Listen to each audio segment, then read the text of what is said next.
Plenty to talk about on this week's Tiger Sidelines. We'll get to basketball, which made a good showing at Xavier.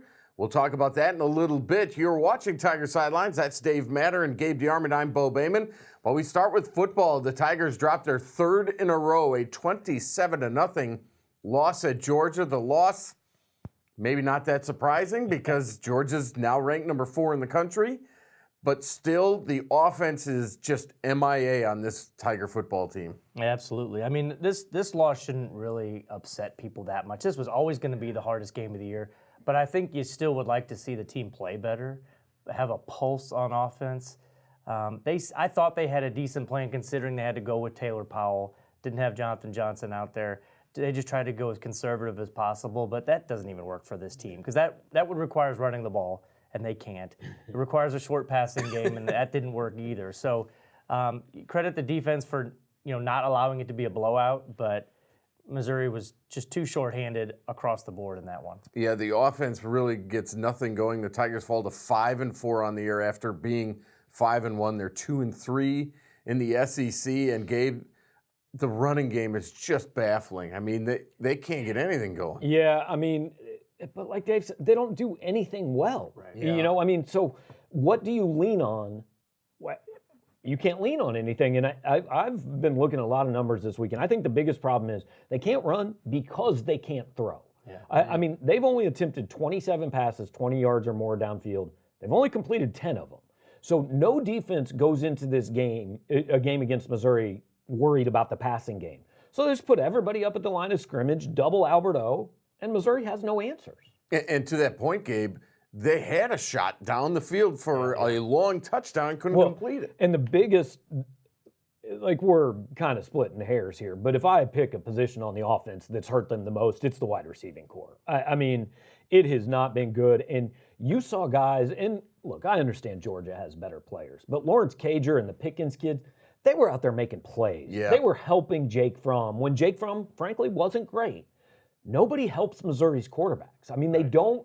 Not only do they not make routine catches, but they don't go make plays that you go, wow, that was a tough play, and they made it. Nobody does that. And you heard I don't know if you heard this, Dave, but the announcers were getting on the effort for some of the wide receivers for Missouri, saying, how come you're not diving for that ball? Yeah.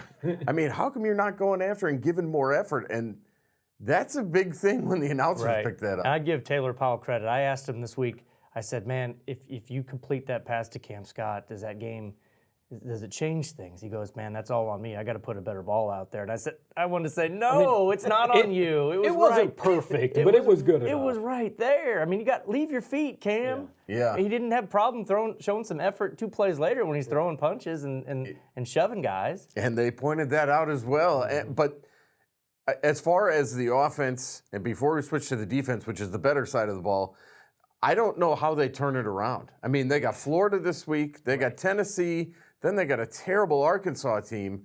But I mean, what gives you hope moving forward? Kelly Bryant coming back?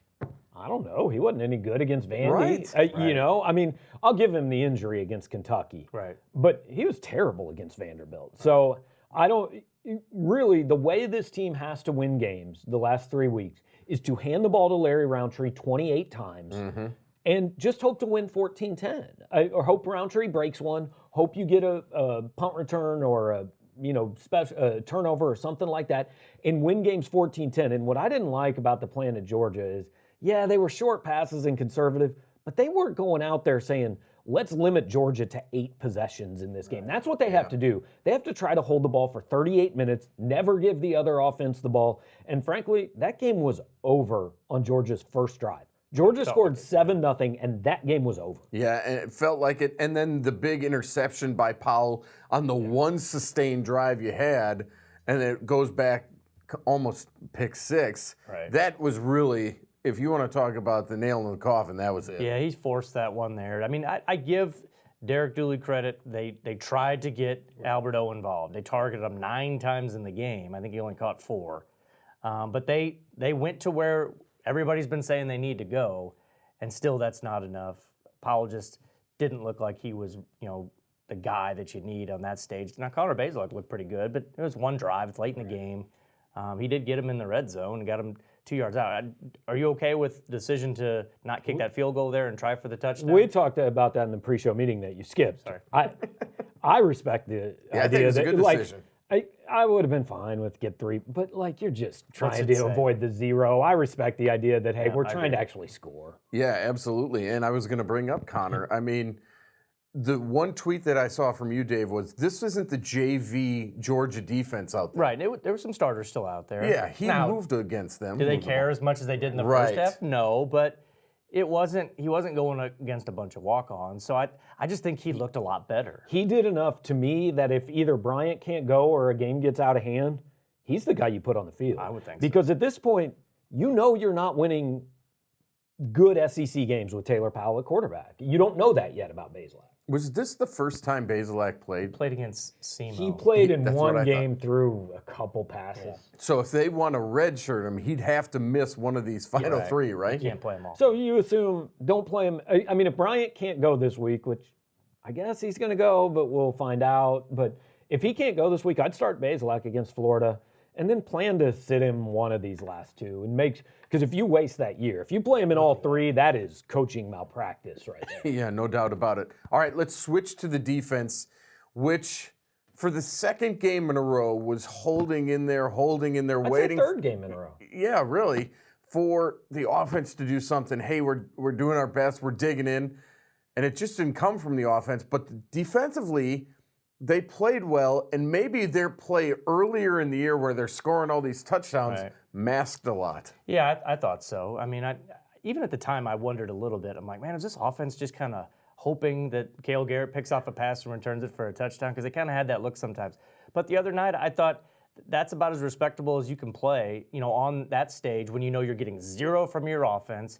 You hold, Georgia to 2 touchdowns. That was Jake Fromm's worst completion percentage of his career in any game. Wow. The difference was he had a couple third downs early, and that was pretty much the difference in the game. But I thought they stopped their running game for the most part, except for that the one one play. run coming out of the second half. And they actually sacked him, which only I think 2 other teams have done all year. So, decent effort for that side. As far as masking the offense, like I read, it was your story this morning. They're averaging 2 fewer yards per play. I mean, they were averaging 6.2 per play. Now it's 4.2. I mean, that's not just being masked by a defense. That's an offense that is significantly worse. Yeah, no question about it. But defensively, they got after it. I thought that they controlled the line of scrimmage at times, which not many people do against Georgia. Yeah, they put some pressure on him. I thought mostly the coverage was pretty good. I mean, even some of the completions. Just look, Lawrence Cager and George Pickens are good players. They Yeah. made plays. Nick Bolton's a star. I think he should be first. I don't think he will be, but I think he should be first team All SEC. Yeah. Wow, how about that? There you go.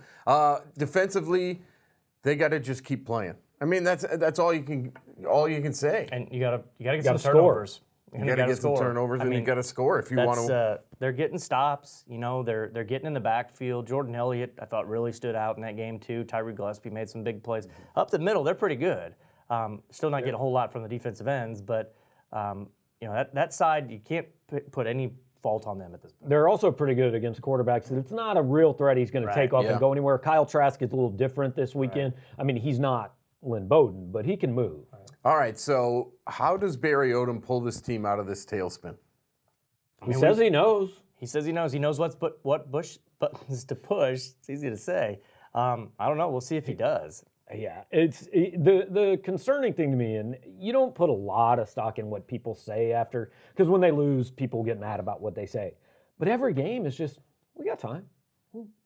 Not much. Yeah. I mean, you're kind of running out of time. And again, even if I don't care if they win this weekend. I don't care if they win out. This is still a disappointing season. Yeah. It just is. Well, and the consideration now is you got Florida that you expected to lose. I was shocked they're only a 5-point favorite. Yeah.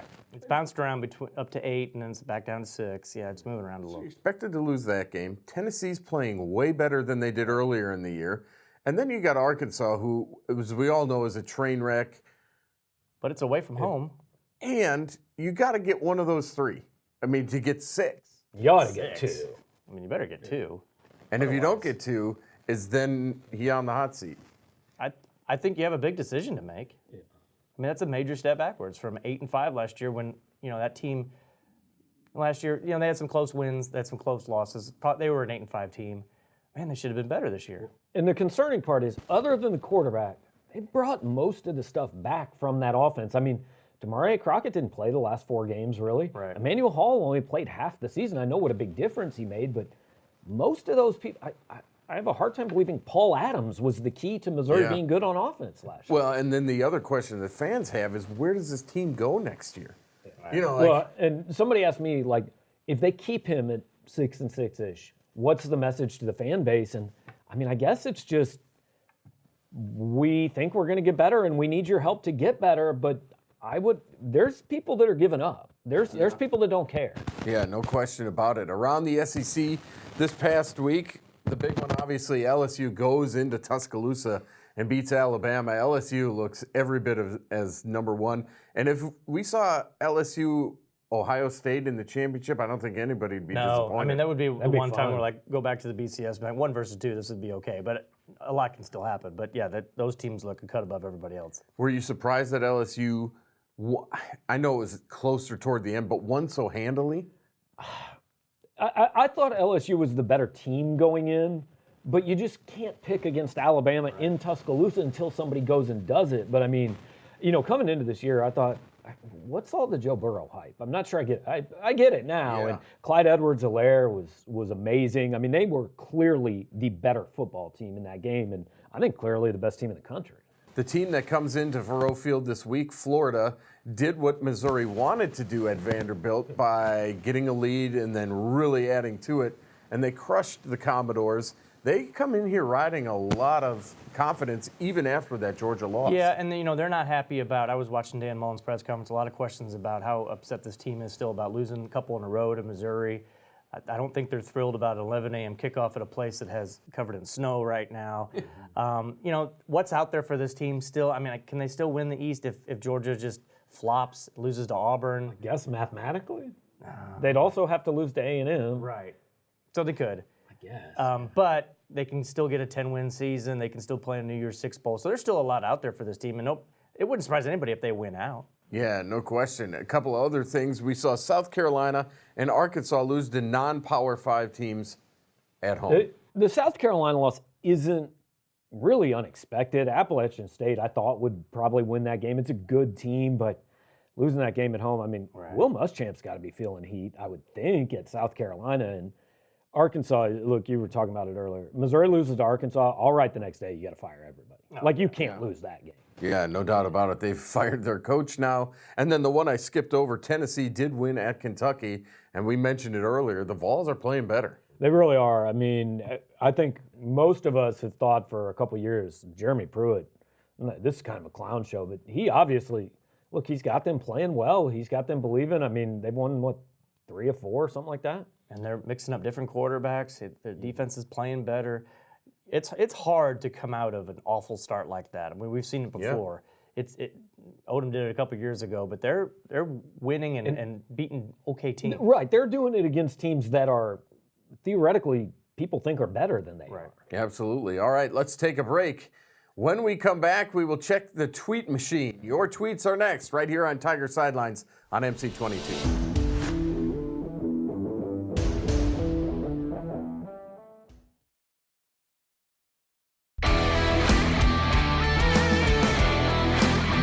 Welcome back, everybody. This is Tiger Sidelines. Dave Matter, Gabe DeArmond. I'm Bo Bayman. The first tweet comes from Connor Bazelak. Thanks for watching, Connor. With Arkansas cleaning house and a potential rejuvenated roster with a rivalry game at the end of their schedule, do you think there's a real chance that Missouri could lose out? All right, first of all, that's not a rivalry game. It's just a game. But I don't know if the roster's necessarily rejuvenated, and even if it is, I don't think it's very good. Look, Missouri can't lose that game. If they do, it's costing people jobs. I mean, can they? Well, right. I mean, you lost to Vanderbilt. Sure, you can lose, but I don't think they will. I honestly think if Vandy played Arkansas 10 times, I think Vanderbilt wins 7. I think Arkansas is that bad. Yeah. Do you think it's time for a change, says Adam? I'm pretty happy with everything going on in my life. I hated the time change. I'm going to stay status quo. I like the extra hour of sleep. I hated the weather change. I needed an oil change. Does that count? Yeah. Powell couldn't get anything going Saturday. What was Bazelak doing differently that gave us the only sustained drive of the game? he was playing against a defense that was up 27 points and didn't start carrying until Missouri was were at in the the 10. I mean, And he was completing passes. right, I mean, like he deserves credit, but let's hold off. I've seen people saying they should start him over Kelly Bryant. I mean, come on. We do this with every quarterback. Remember in 2012-13, Missouri lost at South Carolina. Berkstresser came in for James Franklin at South Carolina, blowout when it was 2012, and led him on a touchdown drive, and everyone thought he should start. If they wanted to start Matty Mock over James Franklin, there were people when Missouri lost in 2008 and the national title game was off the table, start Gabbard over Daniel, get ready for the future. You don't do that to players. No. Powell has one drive going. I think it was down 10 zips, so still kind of a game. He gave that wink after a completion like he was settling down, getting comfortable. Then he threw that awful pick. They almost returned it all the way. And really, that, as we said, that was the dagger. The lesson is don't wink. And don't wink. There you go. If the offense continues to be anemic on Saturday, even with the healthy KB, what's the chance they put someone else in to switch things up? I might just put Larry Roundtree at quarterback and Wildcat. just run the ball. Honestly, I mean, I don't know. I think Brian, I don't want to say they made a deal and made it sound bad, but look, they've got a 1-year deal with Kelly Bryant, and he's the guy, whether it works or not. Right. How did the wide receivers get this bad, and how did they improve? I expected former Dallas Cowboy wide receiver coach to have better wide receivers. I mean, when were they better than this? You know, people came into the season excited about the wide receiving core, and I couldn't quite figure out why. Yeah, I didn't either. I mean, Jonathan Johnson, has a bunch of stats because he's played a long time. And then, I don't know, Jalen Knox disappeared second half of last year. Cam Scott couldn't really get on the field. Jonathan Nance was a transfer who had 500 yards one time at Arkansas. I Jacinto? don't. I never Barrett saw. Bannister's one of their better receivers. He's a former walk-on. He Dominic should start. Jacinto, I think so. Yeah. He's the only guy who catches the ball most of the time. Yeah, David says there's nothing to complain about with Mizzou basketball. It's not even worth talking or complaining about football because we're in year 4 of a train Look, but that's the problem. There are a lot of people that feel that way. It's not worth talking about. It's basketball season. That's Jim Sturck's problem. That's the apathy. That's right. Last question. Someone mentioned that if How Mizzou... does he know it's the last one? I don't know. That if Mizzou did have to hire a new football staff, they shouldn't hire a head coach, and they should instead spend that money on hiring a proven offensive coordinator, defensive coordinator, and recruiting coordinator who would run the team by committee. Would this ever work? Wait, so just don't have a head coach? Yeah, I guess. I don't think that's a good idea. The only, maybe it's kind of like the Arizona State thing where they hired Herm Edwards and said, his title is head coach, but he's more like the overseer or the GM. He's still the head coach. But, right, you still have a person, somebody has to be in charge. Right. Yeah. Somebody has to go to the podium and tell us it's his fault at the end of the day. Yeah, that's right. We have to be better, and I have to coach better. Okay, thanks for all the tweets. We're at Tiger Sidelines. We're going to take a quick break. When we come back, we'll talk about the Mizzou basketball team and that tough loss in overtime to Xavier. You're watching Tiger Sidelines on MC22.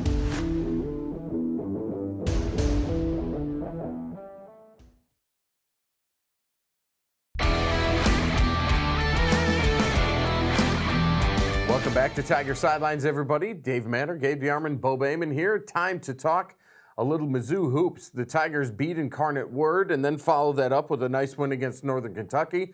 Both of those at home. And then we said last week, the real first test of the season, a road trip to Xavier.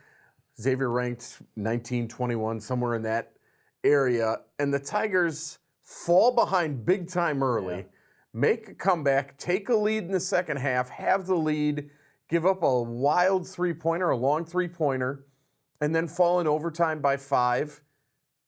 A decent showing, but this is kind of they are who we thought they are. Well, you lose Jeremiah Tillman 3 minutes in, and then you turn the ball over like crazy in the first half. That sounds really familiar. I mean, it looked familiar. I give them credit for coming back. I thought it kind of started on the defensive end. Some guys hit some big shots. I didn't have a great feeling when that went to overtime. Me either. When you're the road team, things are not going to go your way. I think there was a pretty big discrepancy in free throws. When you're a team that has a hard time scoring and manufacturing offense. Yeah, and so it's not a bad loss. You lose to a ranked team on the road. That's okay. Won't kill them down the road, but you had a chance there. That's the disappointing thing.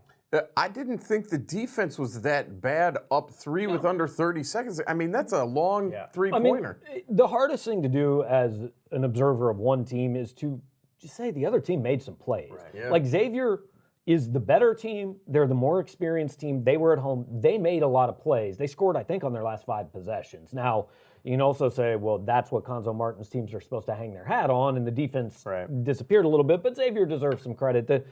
It's a weird game. Like, you come out of it, and I want to say I feel pretty good about it, but I feel bad about the way it happened.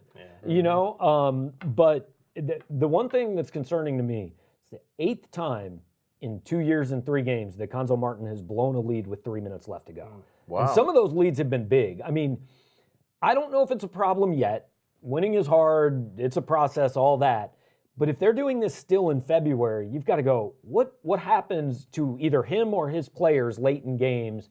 I mean, they don't all have to be LSU where you're blowing a 14-point lead, but we've seen it. It's been a pattern. They have a hard time closing things out. There were times they slowed it down and brought the ball out only up 3, where it seemed like they kind of were acting like they were up 13 instead, and I don't know if that's just part of the problem there. They also need somebody besides Drew Smith to be able to score, especially if he's your facilitator who's not supposed to be your leading scorer. I thought Xavier Pinson was really good last night in the second half. He's the only guy that appears to be able to get in the lane on his own. But we were talking, when you play the way his teams play, you have to win games 65-62. Yeah. And there's not much margin for error. And he talked all offseason about how this was going to be different. That looked the same to me. Yeah. Not the same, they're not good, but offensively, the approach, he still wants to win games the way Gene Katie won games. And it's hard to do. And also, you got to scrap your game plan 3 minutes in when you don't have the big man to go into anymore. So he's got to, and also, that's a whole offseason talk about how we fix these foul problems. It's the same thing. When do we see Conzo just say, I'm not sitting you for 17 minutes? Like, it didn't kill him last night, so maybe last night's the wrong time to bring it up. But if you just decide you're not playing till the second half, that's going to lose you games at some point because they're a better team with him on the floor. Right. Yeah, no doubt about it. And Xavier really had the chance to put the game away in the first half and didn't. And then in the second half, up 3, Missouri had some shots and some open shots that they didn't knock down that really could have been the difference. If I remember there was 1 3 that didn't go in. If all of a sudden you're up 6. Even Pinson's late would have made it interesting. Yeah. Let's go to the final, I guess about 25 seconds. Xavier does a great job of using the fouls they had. And then there's a corner shot that I didn't like the off-balance part of it, but I thought the play design was okay to get the ball in. To Mark Smith? Yeah. Yeah, and guy made 45% of his threes He's last your best year. shooter. He's your best shooter. He's not off to a great start this year, but I think you trust him in that situation. It didn't go in. Well, and I thought the problem was he shot it like he thought there was 1 second. Yeah. If he pump fakes, his guy comes out, he takes 2 steps in, he's got a 15-footer to win the game. Yeah. But he shot that like he didn't realize quite how much time there was. And then if there's one thing to complain about overtime, it was just the slow start offensively. They sat on 61 points or whatever it was forever. Quite a while, yeah. I will say that's a good test for them on the road because I've covered a game there before. It's only like 10,000, but it's loud. Their students show up and their students got into it. And it looked like an overtime they were really into it. So probably a bigger crowd than they'll see at home for a while. Well, and that's a team that, look, they brought everybody back. Yeah. Those guys have been in that situation before. For Missouri, who's been in that situation in that type of a game that actually matters? Because even the sophomores, none of those games mattered last year. They weren't a good team. Tigers will take the weekend off, and they'll play again on Monday against Wofford. And now it's just about racking up wins. Yeah. I mean, that's all they have to do. I mean, next game that is interesting is probably Butler in Kansas City. Yeah, absolutely. The women's basketball team lost to Nebraska 90-85. That was at home, and it was in overtime. And that was a tough loss. They were up 3 in regulation, missed a couple of free throws, and Nebraska took it the other way to tie it and send it to the extra frame. That's not a team that's going to be in many 60-58 games. They give up a lot of points. Yeah, no doubt about it, 90-85. They will be in Green Bay on Saturday. Volleyball 1-2 beating Alabama and Georgia. They'll host Alabama on Friday, South Carolina on Sunday. And then one other thing I want to mention, Jaden Ironman of the wrestling team decides he's transferring to Iowa. So that he took this year off for the Olympics, and then he's going I could be wrong on this, but I thought I read something about his dad got a job in Iowa, and maybe he's going to be closer to him now. I'm not positive on that. Well, he said a lot of it has to do with the training center that Iowa has after graduation. It's better funded, and I think has a better track record than what Brian's trying to build at Missouri, and that's tough when you lose for something that doesn't have to do anything to do with what's going on right now in your current program. Has he seen the South End Zone yet? Has he been over there? Speaking of that, last thing, Florida, Missouri. Does Mizzou finally break the streak and continue winning at home? I mean, there's no logical reason to pick Missouri to win a game and score a bunch of points at this point. I mean, it's at home. And if they magically turn it on at home, that's gonna be the most baffling thing ever. There legitimately will be people mad if they win this game. Oh yeah. Especially like, if they score where 30. is it? I don't get it. Yeah. Right. If they score 30 points or something, it's going to be like, well, what? If that is the case, they seriously need to look into whatever they're doing on the road. What are they doing that's wrong? If they score 30 points, I'll take the chair with no back next year. Sweet. You can have it. Deal. Yeah. All right, that's going to do it for this edition of Tiger Sidelines. Thanks to the guys behind the scenes, Bill, Matt, and Brian. That's Gabe DeArmond. That's Dave Matter. I'm Bo Bayman. We'll see you next week on Tiger Sidelines right here on MC22.